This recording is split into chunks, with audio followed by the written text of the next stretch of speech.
I always forget about the Richie high five. It's a little bit different than everyone else's high five. We are here for another episode of For Time, and today we are talking about the super meets. This will be the third annual super meet. I love it. I personally, we'll talk about the what of what it is here in a sec, but I think it's a really good opportunity for people to set baselines with strength numbers here at the end of the year, and then they can do stuff towards get themselves ready for 2026, right? Yeah, you set goals. It's like it's another assessment, but it's just your strength stuff. 100%. So talk to me a little bit about super meet and the what it is of the 6 different lifts. And then we'll kind of like jump into the actual day of happenings. Yeah, so a weightlifting meet is... Scoot over this way a little bit. Sorry, I have you. There we go. Cool. A weightlifting meet is snatch and clean and jerk. You get 3 attempts.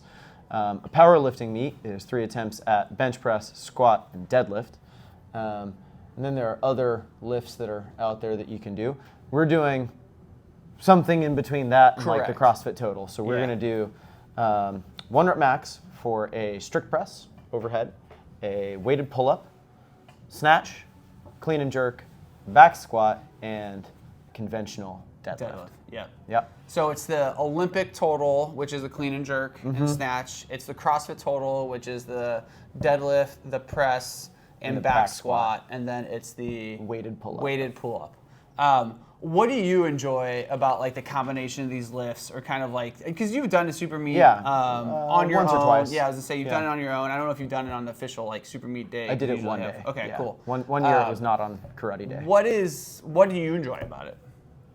I mean, I like lifting stuff. Well, I know you do. You love lifting heavy things, period. Yeah, and it's cool to be able to see everybody and their strengths. Like when Nate was still here, he could press and deadlift way more than me, but I'd always take him on the snatch and the clean and the jerk.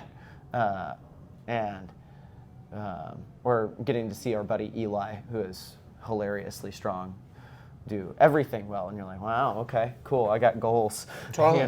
Totally. So I like getting to be able to do all of it. Maybe somewhat selfishly, my favorite might be the weighted pull-up, just because it's the one I'm actually best at. Yeah. Well, it's also different too, and it gives a different. I think that one's interesting because you don't have to necessarily do. For those who can't do a pull-up, the scale for that is a weighted dead hang hold. So you'd still you'd still get yourself in a dead hang hold. I think we're looking for like 30 seconds to be completed. Yeah. But you start adding on weights on that movement so you can put 20 pounds, 25, 30, 50 pounds, 100 pounds if you can't do a pull-up. It's a serious grip challenge. Yeah, it's a grip challenge, working yourself through. So that's another fun way to do it as well. Logistically speaking, it is Saturday, December 13th. Yep, 9 a.m. to noon. Yep, 9 a.m. to noon. I'll be here. A couple other coaches will be here. If you're new to lifting, new to these movements, I'll be here specifically at 9 a.m. to kind of like work people through the order of the movements and kind of like making sure everyone's moving safely and work themselves through. If these movements aren't new to you, or you've been here for a while and you're ready to just kind of rock and roll and go out on your own and do this, you can show up anywhere between 9 and noon to do the lifts. You have a 2-hour time span to do all 6 lifts. So talk to me a little bit about that, like what your strategy would be, because I think this is where sometimes people struggle on this specific like event. And this is free for members. This is a free event. This is just a really good way for everyone to kind of come in and throw down together. It's just a fun thing to do. Exactly, have fun and lift heavy weight together. A lot of PR bell ringing and everything. But how would you tackle this? How would you go through it? How would you coach somebody through it? I would do strict press first. Okay. So you get your shoulders warm for the snatch and the clean and the jerk. The snatch and clean and jerk. And then I'd probably do those 2 next, and go snatch and clean and jerk. And then back squat. And then I would do the weighted chin up so I have a break between the back squat and the deadlift. Something that's not completely ruining me. And I would definitely deadlift last. You could organize the others a little bit differently if you wanted to, but I would definitely deadlift last, because after you're done deadlifting, you'll be fried. Is that what? Okay. Yeah, you won't want to do anything else. So typically, what you would do. But is there strategy to be said that like if deadlift's like your big number? Yeah, but the other stuff won't take away from it. Got it. So in class, in regular training, you want to do your most neurologically taxing stuff, your highest speed, your highest power output. You want to usually do that stuff first so you can put the most effort into it and be fresh, and do the more muscular stuff or the more kind of conditioning-based stuff after. Super meet, maybe not so much that way, because you going and doing your heavy strict press is not going to beat you up for like your back squat. Whereas if you fry yourself on back squat, you might not have anything else to hold your strict press up with. Yeah. So, I would strict press, snatch, clean and jerk, back squat. Because you go from the snatch and the clean and jerk, which are pretty squatty. Yep. And then you're warm for the squat. And then I have the weighted pull-up as a quick break between that and the deadlift. Gotcha. Yeah. How would you warm yourself up for this? Oh, me? Or just like generally speaking? Generally, I'd get on a machine for 3 minutes, and then I'd pick something stretchy, something, you could do like some PVC pass-throughs. You might do some walking groiners, maybe an upper and a lower stretchy thing. And then I always do some kind of plyometric for a warm-up like this, try and get my nervous system going. I do some kind of a jump. It could be box jumps, seated box jumps, double unders. I'll do like 3+1 plyos are my favorite, or I'll do 3 little hops and then I'll do a big one. Gotcha. And do a couple sets of that and just try and get yourself warm and loose and moving. And then I would start taking the bar on the strict press. Okay. And I would do a bar warm-up. I would hit the bar for each of the things except for probably the back squat, where I will then just do whatever whatever my first weight for the clean and jerk was. I'll do that first on the back squat. Gotcha. So. And that's another thing to be said during this. Like, this is kind of like, this is on everyone else's time in the sense of it's your structure. A lot of times when you come into class, we do a 1 rep max, or we do some sort of heavy lifting. It's like, you've got 12 minutes to achieve, 15 minutes to achieve, 20 minutes to achieve. Like, here's a rep scheme. Like, you're not going to have any of that for this scenario. So it's kind of on you to understand where your body is at on each movement.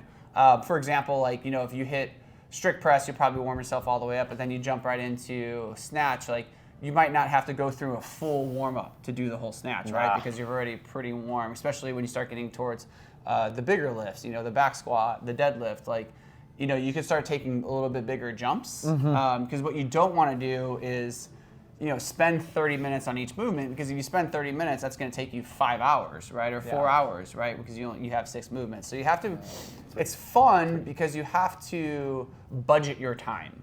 Yeah. So where would you budget the most time out? So we're outside of the warm up now. Where else would you budget a decent amount of time for those 6 lifts? And I guess I would say, like, which one should be quicker and like a couple minutes versus which one should be longer? Yeah, the strict press and the weighted chin up for most people are going to be like 10 or 12 minutes. Okay. Honestly. So it'll be a little bit shorter? Yeah, they'll be shorter just because.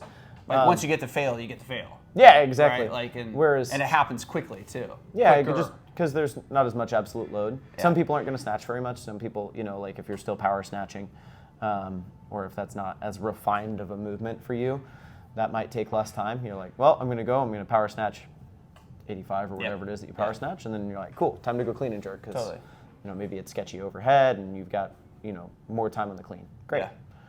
Yeah. I would try to give myself.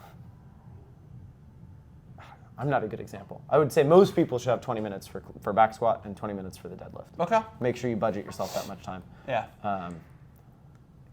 I get them done faster, but that's because I'm always on time constrained lifting. Yeah. Yeah. So I would not rush the Olympic lifts.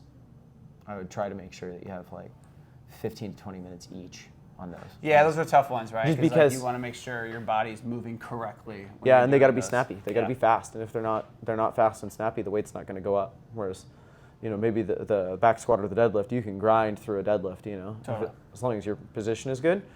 Whereas if you're a little bit out of position, if you're not fresh going into your Olympic lifts, they can get a little dicey quickly. Totally. So. We're finishing up here. What would you say, any other pieces of advice, any other things you want to add to the super meet? Make sure you get good sleep the 2 or 3 days before, and be prepared to feel like you got hit by a bus the day after. That's really good advice. Yeah. your hydration, your sleep, your training the couple days before it will affect your 1 rep maxes dramatically. Yeah. And when you do a bunch of neurologically taxing lifting like that, you know, a bunch of like heavy singles, double strip pulls, the next day you may feel smoked. Yeah. And it's So- weird because it's not like that, like, You won't feel super sore, but you'll feel very yeah, tired. it's like not that touch, you know, to the touch soreness type deal, but it's just like you're just gonna be like, blah, the Yeah. next day as you go through. So quick little recap: Saturday, December 13th, 9 to noon. You have a 2-hour time span within that 3-hour range. So if you show up at 10 a.m., that's kind of the cutoff. That's the latest time to show up. Come at 10 a.m. and you have to noon to finish your 6 lifts.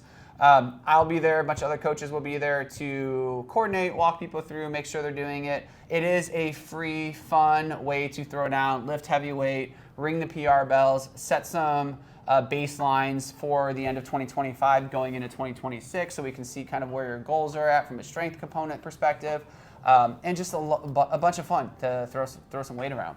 Yeah. Yep. Cool. Ha! Beat Done. you to it. You did beat me to it.